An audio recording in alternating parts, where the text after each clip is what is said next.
அதாவது நம்ம சிஎம் அவர்கள் நடைமுறைக்கு சாத்தியமான வாக்குறுதிகள் மட்டும்தான் தருவார்.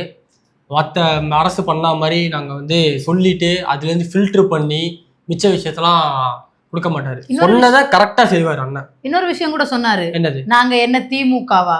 முதல்ல ஒரு பேச்சு அப்படின்னாரு. முதல்ல ஒரு பேச்சு இப்ப ஒரு பேச்சு பேசுறதுக்கு தாவேக்காடா அப்படின்னாரு. கரெக்டா தான் சொல்லியிருக்காரு. இந்த இதுல அண்ணனோட நான் உடன்படுறேன். என்னன்னா திமுக அப்ப ஒண்ணு பேசிட்டு இப்ப ஒண்ணு பேசுவாங்க. நம்ம அண்ணா அப்ப ஒண்ணு பேசிட்டு இப்ப ஒண்ணு பேசவே மாட்டாரு, அமைதியா இருந்துக்கிறவாரு. கரெக்டா தான் சொல்லியிருக்காரு. மாற்றம்ல. அதாவது நம்ம சிஎம் அவர்கள் என்ன சொல்லியிருக்காரு அப்படின்னா, விவசாயிகளை காப்பாத்துறதுக்காக நிறைய நடவடிக்கை எடுக்கப்படும். விவசாயிகளுக்கு தோளோடு தோல் நிற்போம்.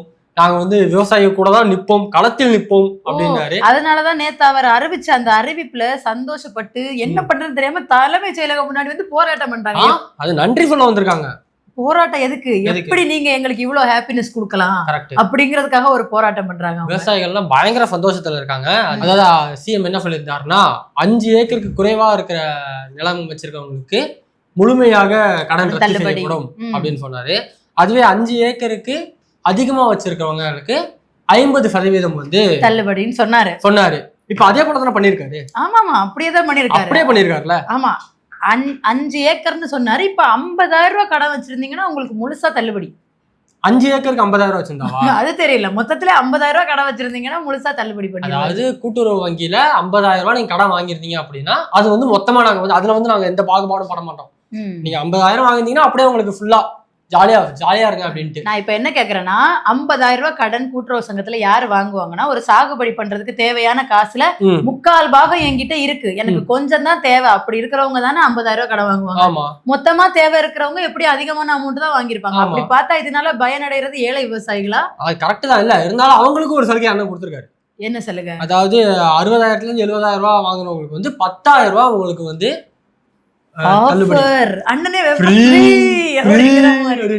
அப்படிதான் பண்ணிருக்காரு. அதே மாதிரி 70,000 இருந்து 1 லட்சம் ரூபாய் வரைக்கும் நீங்க வாங்குனீங்கன்னா உங்களுக்கு தான் குழுக்கள் பம்பர் ஆஃபர்.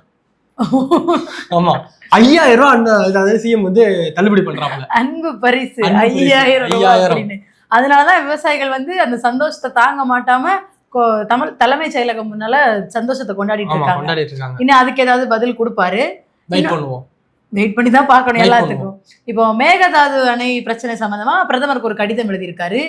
இப்படி உச்ச நீதிமன்ற தீர்ப்பை மீறக்கூடாது, இன்னொரு மாநிலத்தோட அனுமதி இல்லாம அவங்க அணை கட்டக்கூடாது, இப்படி ஒன்றிய அரசு இதா பண்றது எங்களுக்கு இதா என்ன சொல்றது என்னமோ சொல்லியிருந்தாரா, ஒன்றிய அரசு இப்படி பண்றது சரியில்லை அப்படிங்கிற ஒரு கடிதம் எழுதியிருக்காரு. அண்ணன் பிரச்சாரத்துல என்ன சொன்னார்னா, ஒன்றிய அரசுக்கு கடிதம் எழுதுனா எல்லாம் சரியாயிராது சார், ஆக்ஷன்ல இறங்குங்கன்னு அப்ப இருந்து சிஎம்க்கு அட்வைஸ் பண்ணிட்டு இருக்காங்க. உண்மையிலே கடிதம் எழுதினாரா? எழுதிருக்காரு. இல்ல மெயில் போட்டு ஏதாவது ட்விட்டர்ல ட்வீட் ஏதாவது போட்டாரா? கடிதம் தான் எழுதிருக்காரு. கடிதம் தான் போயிருக்கு. மோடியை வந்து டேக் பண்ணலாம்னு பார்த்தாராம். மோடி அந்த ரெஸ்ட்ரிக்ட் பண்ணிருக்காரு, டேக் பண்ண கூடாதுன்னு. அதனால ட்வீட் போடுற பிளான் கேன்சல், லெட்டர் எழுதிருக்காரு. இப்படிதான் இந்த மீனவர்களை கடத்திட்டு போனதுக்கும் லெட்டர் தான் எழுதினாங்க.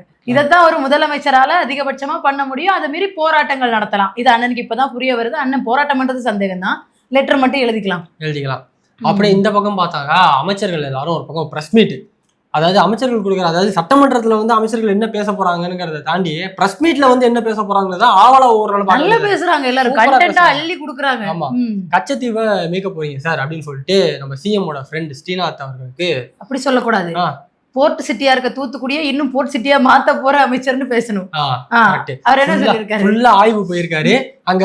இது அதாவது மீனவர்களுக்கு என்ன பிரச்சனை இருக்குன்னு போய் கேட்டதுக்கு, ரோடு சரியில்லை, லைட்டு சரியில்லை, குடிக்கிறதுக்கு தண்ணி சரியில்லை அப்படிங்கிற மாதிரிலாம் ஆய்வுகள் வந்து பண்ணிட்டு வந்திருக்காரு. அது சீக்கிரமா மேம்படுத்தி தரப்படணும்னு சொல்லியிருக்காரு. அப்படியே போய் கேட்கும்போது கச்சத்தீவை பத்தி என்ன சார் நீங்க இது பண்றீங்க அப்படின்னு உடனே, சாரி நோ கமெண்ட்ஸ், சிம்பிளி வேஸ்ட்னு போயிட்டாரு. ஆக்சுவலா முதல்ல ஒருத்தர் பக்கத்துல இன்னொரு அமைச்சர் வந்து பதில் சொல்லிட்டே இருந்திருக்காரு. அவர் எல்லாத்துக்கும் நோ கமெண்ட்ஸ். ஸ்ரீநாத் என்கிட்ட மைக்க கொடுங்கன்னு மைக்க திருப்பி நோ கமெண்ட்ஸ். அதாவது இது எப்படின்னா 3 பேர் வந்து சேர்ந்து நின்று ஒரு அதிகாரிகள் கூட இருக்காங்க. 3 பேரும் மைக்க மாத்தி விளையாட்டு இருக்காங்க. ஏதாவது ஒரு கேள்வி கேட்கும்போது அமைச்சர் இவரு பதில் சொல்லுவாரு, அவங்க ஒரு 10 நிமிஷம் இதுதான் கேட்கும்போது இதுக்கு இவருக்கு பதில் சொன்னாதான் கரெக்டா இருக்கும். எல்லாரும் நம்ம ஆதவர்ஜுனா வர முடியாதுல, எல்லாத்துக்கும் பதில் சொல்லுவாரு, அப்படி பூந்து விளையாடுவாரு எல்லா பதிலையும். இன்னொன்னு நம்ம சிடிஆர் நிர்மல்குமார் அவரோட பிரஸ் மீட் ரொம்ப பிரசித்தி பெற்றதா இருக்கு. ஆமா, நேத்து ஒண்ணு சொல்லியிருந்தாரு. என்னன்னா, உதயநிதியை வீட்டை விட்டு வெளியே வர சொல்லுங்க, வீட்டுக்குள்ளே இருக்கிறாரு, யாரு வீட்டுக்குள்ள இருக்காங்கன்னு கூட எல்லாருக்கும் தெரியும்.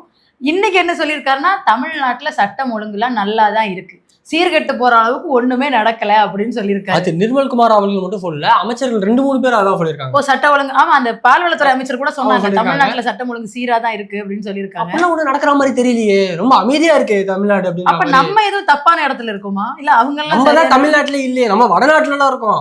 நம்ம வடக்கு பக்கம் எல்லாம் நடக்குது, தமிழ்நாடு அமைதியா இருக்கு. அதான் அமைச்சர்களே சொல்லிட்டாங்க. அதனால பிரச்சனையே கிடையாது. இன்னொரு பக்கம் நம்ம செங்கோட்டையன் அவர்கள் என்ன சொல்லியிருக்காங்க அப்படின்னா, என்ன சொல்லியிருந்தாரு, 6 மாசத்துக்கு சும்மா தானே இருப்பேன்னு சொன்னீங்க. செங்கோட்டையன் அவர்கள் என்ன சொல்லியிருக்காரு அப்படின்னா, நீங்க என்ன சார் இப்பயே அவ்வளவு கேள்வி கேட்கறீங்க, நீங்க என்ன சொன்னீங்க, 6 மாசம் வரையும் நான் இந்த கேள்வி கேட்க மாட்டேன்னு சொன்னீங்க. அது 6 மாசத்துக்குள்ள நீங்க எப்படி கேள்வி கேட்கலாம்? அக்ரிமெண்ட்ல சைன் போட்டீங்களா இல்லையா சார்? 6 மாசம் போடல, சும்மா சொன்னாங்க. நீங்க 6 மாசமாவது ஒழுங்கா நீங்க சும்மா பிரஸ் மீட்ல சொல்லியிருந்தா பிரச்சனை இல்ல. நீங்க சொன்னது எங்க? சட்டமன்றத்துல சொன்னீங்க. 6 மாசம் நாங்க சும்மா இருப்போம். இல்ல அது ட்வீட். ஆக்சுவலா அது எம்.கே. ஸ்டாலின் அவர்கள் அவரோட அவர்தான் சொல்லிருக்காரு. சட்டமன்றத்துல அவர் சொன்னார், உதயநிதி சொன்னதை சொல்லிருக்காரு. சரி, அப்ப சரி 6 மாசம் உங்களை கேள்வி கேட்காம இருந்தா நீங்க 6 மாசத்துல உங்களுக்கு வேண்டியதெல்லாம் செய்யலாம்னு வெயிட் பண்றீங்களா? அது கேள்வி நாங்க என்ன பண்ணுவோம், நீங்க அதைத்தான் நீங்க எதிர்பார்க்கறீங்க. 6 மாசத்துக்குள்ள பிஎம்சில கையெழுத்து போட்டுடலாம், மும்மொழி கொள்கையை எடுத்துக்கலாம், இந்த மாதிரி விவசாயிகளை ஏமாத்திரலாம், எல்லாத்தையும் பண்ணி முடிச்சிடலாம். 6 மாசம் கழிச்சு பொறுமையா கேள்வி கேட்டுக்குவாங்க அப்படின்னு நினைச்சிட்டு இருக்காங்களா? ஆமா, அப்படியே கையெழுத்து போட்டாலுமே அது ரொம்ப டார்ச்சர் பண்ணாலுமே நாங்க அவர்கிட்ட போய் ரிக்வஸ்டா கேட்போம். சார் இந்த மாதிரி நீங்க இந்த மாதிரி கையெழுத்து போடுன்னு சொன்னாங்க, நாங்க ரிக்வஸ்டா இல்ல சார் என்னால முடியாது, என்னால பண்ண முடியாதுன்னு சொன்னோம். சரி, சைன் பண்ண முடியல, தம்பி இம்ப்ரெஷன் வச்சிட்டு போங்க. அந்த பிரஷர் எங்களால ஹேண்டில் பண்ண முடியல. சரி, ஓகே, ரிக்வஸ்டா கேட்டா ஒத்துக்கணும்னு கேட்டாங்க, நாங்களும் ஒரு அழுத்திட்டு வந்துட்டோம். ஏன்னு சொல்லுங்க. ஏன்னா நான் தான் ஃப்ரெண்ட்லியான சிஎம் ஆச்சே, பலருக்கு எளிமையானவர், இனிமையானவர். எல்லாருக்கும் ஆர்எஸ்எஸ்க்கு மக்களுக்கு ஃப்ரெண்ட்லியா இல்ல, ஆர்எஸ்எஸ்க்கும் பிஜேபிக்கும் அப்படி நீங்க சொல்ல முடியாது. இப்ப லெஃப்ட் யார் இருக்கா, பிசிக்கு கம்யூனிஸ்ட்ல இருக்காங்க, ரைட்னு பார்த்தா அவங்க இருக்காங்க. எல்லாருக்கும் பொதுவா போயிருவோம், எதுக்கு யார் கூட சண்டை வளர்த்துக்கிட்டு. அண்ணன் ஃப்ரெண்ட்லியா இருக்காரு, ஃப்ரெண்ட்லி சிஎம். அண்ணன் மதுள் மேல இருக்கிற பூனை மாதிரி, தேவைப்பட்டா இந்த பக்கமும் தாவிப்பாரு, தேவைப்பட்டா அந்த பக்கமும் தாவிப்பாரு. இப்ப நம்ம சபாநாயகர், இதுக்கு முன்னால இருந்த சபாநாயகர், அவர் கூட ஒண்ணு சொல்லியிருக்காரு. ஏன்னா இவங்களுக்கு இடதுசாரி கட்சிகளோட நட்புறவுல இருக்கிற விருப்பம் இல்ல. ஏன்னா அவங்க எல்லாத்துக்கும் கொஸ்டின் பண்றாங்க, எப்ப வேணா நாங்க உங்களை இது பண்ணிடுவோன்ற ஒரு இதுல வச்சிருக்கிறதுனால இப்ப அதிமுக எம்எல்ஏக்களை ரிசைன் பண்ண வச்சு நம்ம கட்சிக்குள்ள சேர வைப்போம். சேர வச்சுட்டு இடைத்தேர்தல் வந்தா எப்படி ஆளுங்கட்சியா இருக்கிறோம், நம்ம தான் ஜெயிக்க போறோம். அப்ப ரிசைன் பண்ணிட்டு வந்து அவங்கள நிறுத்தி ஜெயிக்க வச்சா முடிஞ்சு போச்சு. எதுக்கு நமக்கு இடதுசாரிகளோட ஆதரவுலாம்? அதுக்கப்புறம் இவங்களை கட்டி விடுற மாதிரியா? ஆமா, அதுக்கப்புறம் நீங்க எங்களுக்கு தேவையே இல்ல, நீங்க வந்தா என்ன, வரலனா என்ன, எங்களுக்கு இங்க முடிஞ்சு போச்சு. அப்ப இதுல முழுக்க பாதிக்கப்பட போறது யாரு சொல்லுங்க? காங்கிரஸ் தான். ஆக்சுவலா காங்கிரஸ கூட்டணியில வச்சுட்டு பிஜேபியோட மாடல அன்னை கையில எடுக்கிறாரு. கரெக்ட். அதான் அவங்க சொன்னாங்க கச்சத்தீவு மீட்க போது இல்ல இப்போதைக்கு எல்லாம் பேச முடியாதுன்னு காரணம் எதுக்கு சொன்னாங்க? அதை பத்தி எல்லாம் கவலை. கச்சத்தீவு இல்ல, மேகதாது அந்த விவசாயத்துறை அமைச்சர் இப்பெல்லாம் அதை பத்தி கவலைப்பட தேவையில்லைங்க அப்படின்னு சொல்லிட்டு போயிடுற. ஒவ்வொரு துறை அமைச்சர்களும் பேசுறத கேட்கும் போதே அவ்வளவு நல்லா இருக்கு, சிறப்பா இருக்குல்ல. அதே மாதிரி இப்ப போக்குவரத்து துறைக்கு இந்த பக்கம் வருவோம். இப்ப அண்ணன் புதுசா ஒரு போக்குவரத்துல ஒரு இது பண்ணிருக்காரு. என்ன இது வரைக்கும் நீங்க பஸ்ல என்னென்ன ஊருக்கு போயிருக்கீங்க? சென்னைக்குள்ள சுத்தி இருக்கேன், என் ஊருக்கு போயிருக்கேன், எல்லாம் பண்ணிருக்கேன். இதுக்கப்புறம் நீங்க பஸ்ல மும்பை போலாம். மும்பையே போலாம் பஸ்ல. மும்பைன்னு போர்டு போட்டு பஸ் ஓடிக்கிட்டு இருக்கு. அதாவது தமிழ் இந்த லோக்கல்ல ஓடுற பஸ்ல மும்பை மஞ்சள் கலர் பஸ்ல நீங்க மும்பை ஏறி போலாம். நான் அன்னைக்கே உங்க 2 பேர்கிட்டயே சொன்னேன், இன்னொருத்தர் இருந்தாலும் அவன்கிட்ட சேர்த்து சொன்னேன், இனிமே ஊருக்கே நான் ஃப்ரீயா போயிட்டு வந்துடுறேன். நீங்க இந்த கிண்டல் பண்ணீங்கல்ல, அதான் மும்பைக்கே ஃப்ரீயா போலாம். அதான் அதுக்கு அன்னைக்கு நான் சொன்ன அதேதான், ஃப்ரீயா போலாம், டிக்கெட் ஃப்ரீ கிடையாது, ஃப்ரீயா பஸ்ல உட்காந்து போலாம். நீ டிக்கெட் வாங்கிட்டு ஏன்னா கூட்டமா இருக்கும், டிக்கெட் கொடுத்தா அவ்வளவு இது கொடுத்து போக மாட்டாங்க, அதனால நீ ஜாலியா உட்காந்துட்டு போலாம். அண்ணன் டிக்கெட் ஃப்ரீ கிடையாது, பஸ்ல உனக்கு ஃப்ரீயா இடம் இருக்கு, ஏறி உட்காந்துட்டு போலாம். வேற என்னென்ன சாதனைகள் பண்ணிருக்காங்க? அடுத்த சாதனை என்னன்னா, அண்ணன் இந்த மது ஒழிக்கிறதுக்காக ஒரு இது. ஆமா, அதெல்லாம் டாஸ்மாக மட்டும் தனியார் பார் திறந்துட்டோம்ல, அது திறந்தாலுமே அதுல ஒரு ரெஸ்ட்ரிக்ஷன் வச்சாரு. என்ன வச்சாருன்னா 18 வயசுக்கு மேல இருக்கிறவங்க கைக்கு மட்டும்தான் மது பாட்டில் போகணும். ஆமா, எல்லா பார் டாஸ்மாக் வாசல் எல்லாம் ஒரு ஆள் போடுறதா வேற நீங்க பேசிட்டு இருந்தீங்க. ஆமா, இப்போ ஒரு 17 வயசு பையன் மது போதையில கார் ஓட்டிட்டு போய் ஒரு 11 வயசு ஒரு சிறுவன் மேல காரை ஏத்தி நடந்தது. இங்கயா போய் சொல்லாதீங்க, பக்கத்துல எங்கேயாவது நடக்க போகுது, கேரளாலயும் கர்நாடகாலயும் தெரியல எனக்கு. தமிழ்நாடு கிடையாது, தமிழ்நாட்டுல சிடிஆர் நிர்மல்குமார் என்ன சொல்லியிருக்காரு, தமிழ்நாட்டுல சட்டம் ஒழுங்கு சீரா இருக்கு. ஆமா, அது பெருசா எதுவும் தெரியல. எனக்கு தெரிஞ்சு அவரோட ஐடியா வாங்கி அவருக்கு ஒவ்வொரு வீடியோ அனுப்பிச்சு விடுவோம். அவர் அதை பார்த்துட்டு இது எந்தெந்த இடம் நமக்கு குறிப்பு கொடுப்பாரு, வடக்கு பக்கம் என்னென்ன இடம்னு சொல்லிடுவாரு. வடக்கு பக்கம் இருக்கிற மதுரை, கோயம்புத்தூர், சேலம், திருச்சி, திண்டுக்கல், சென்னை அப்படிங்கிறத வட மாநிலத்துல எங்க இருக்குங்கிற மேப்போட கொடுத்துருவாரு நம்ம அமைச்சர். அடுத்து என்ன சாதனைனா, அண்ணன் மாற்றம்னார்ல, ஒவ்வொரு இடத்தையும் அண்ணன் மாத்திக்கிட்டே வர்றாரு.